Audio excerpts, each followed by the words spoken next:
নমস্কার, আমি কলকাতা থেকে রিনিস ডে আউটের রিনি বলছি। কেমন আছেন আপনারা সবাই?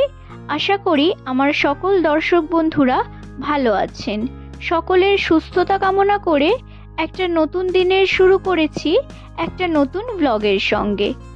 আপনাদের অনেকের মতো আমিও সবুজ প্রেমী, কিন্তু খুব অল্প পরিসর জায়গার মধ্যে যেহেতু বাস করতে হয়, তাই খুব বেশি বাগান করার মতো জায়গা তো একেবারেই নেই।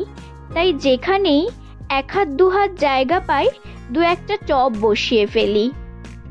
আজকে সারাদিনের আকাশটা বেশ মেঘলা, তাই সকালবেলায় চলে এসেছি আমার জানলার এই অপরাজিতা গাছটার একটু সফট প্রুনিং করতে। যেহেতু আমি শখের বাগানি, তাই গাছ সম্বন্ধে কিন্তু আমার জ্ঞান খুবই কম।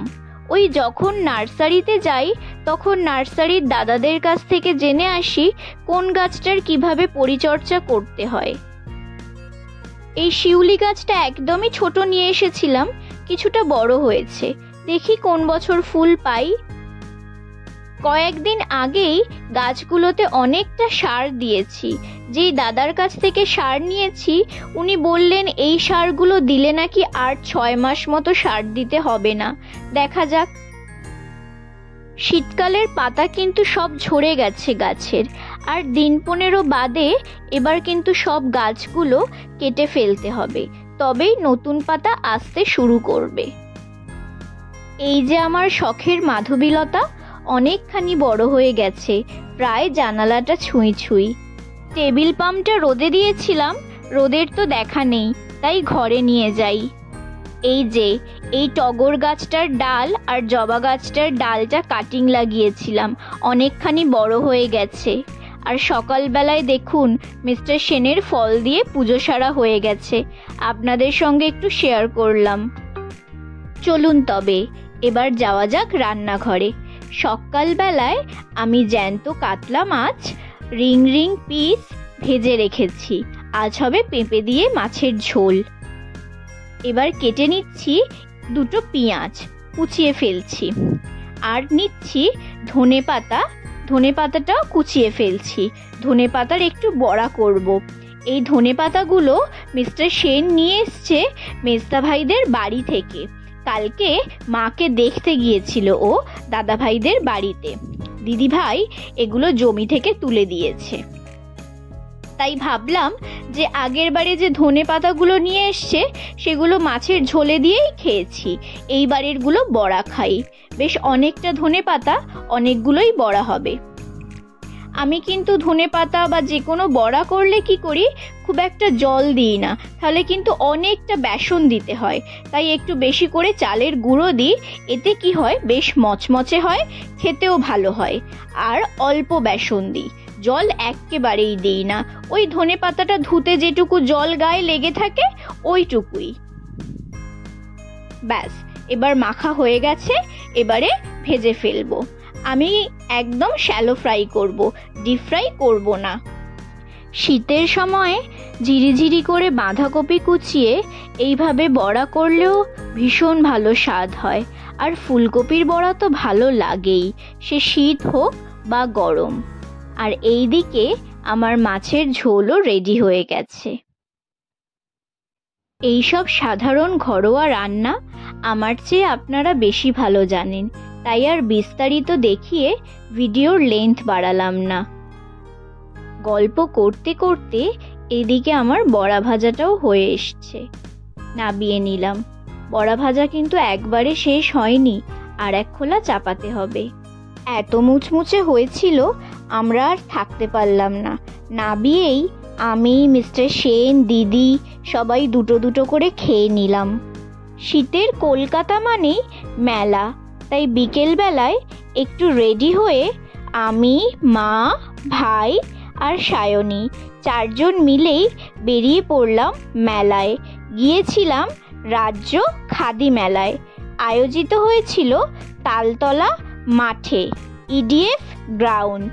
এই যে ব্যানার, এটাই হচ্ছে মেন গেট, এখান থেকে প্রবেশ করতে হবে, কোনো টিকিট মূল্য নেই কিন্তু। মেলাটা চলবে 12 তারিখ পর্যন্ত।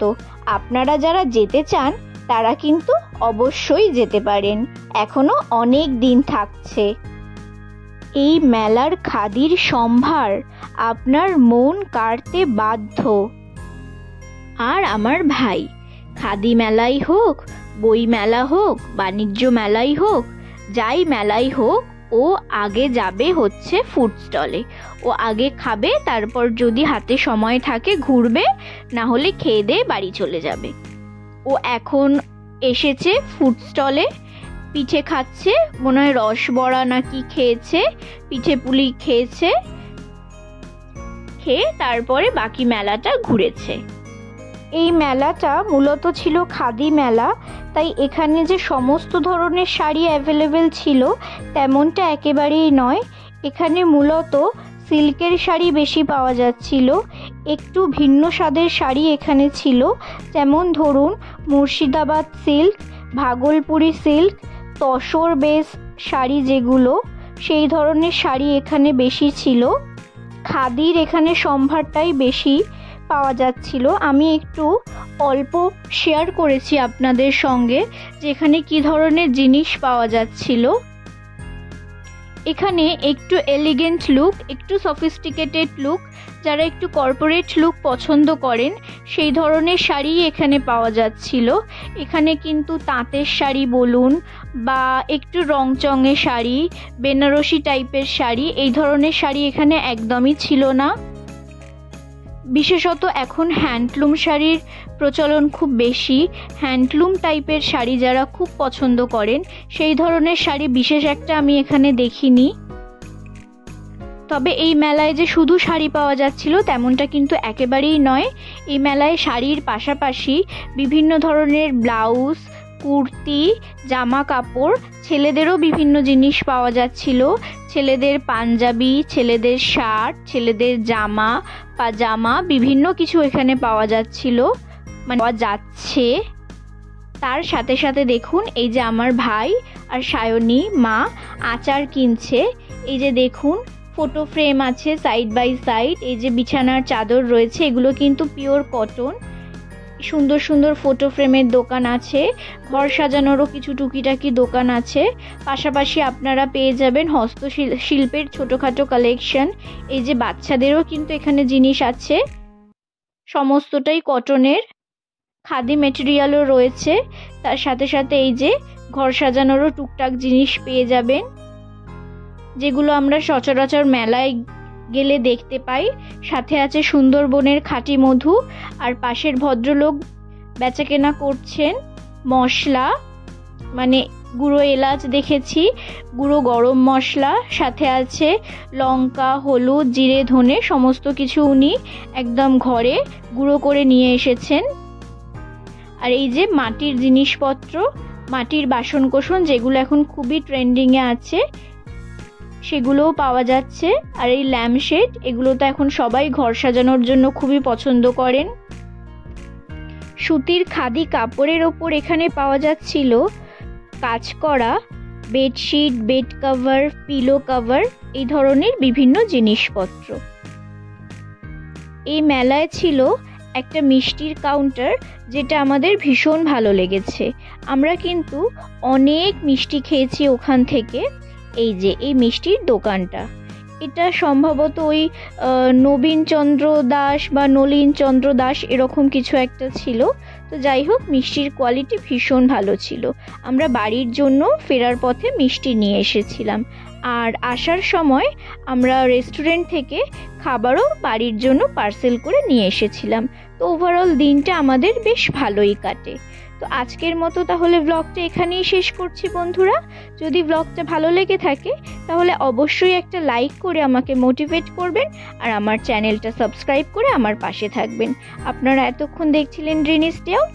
আগামীতে ফিরে আসবো আর একটা নতুন কোনো ব্লগের সঙ্গে। ততক্ষণ আপনারা সবাই সুস্থ থাকবেন, ভালো থাকবেন। নমস্কার, শুভরাত্রি।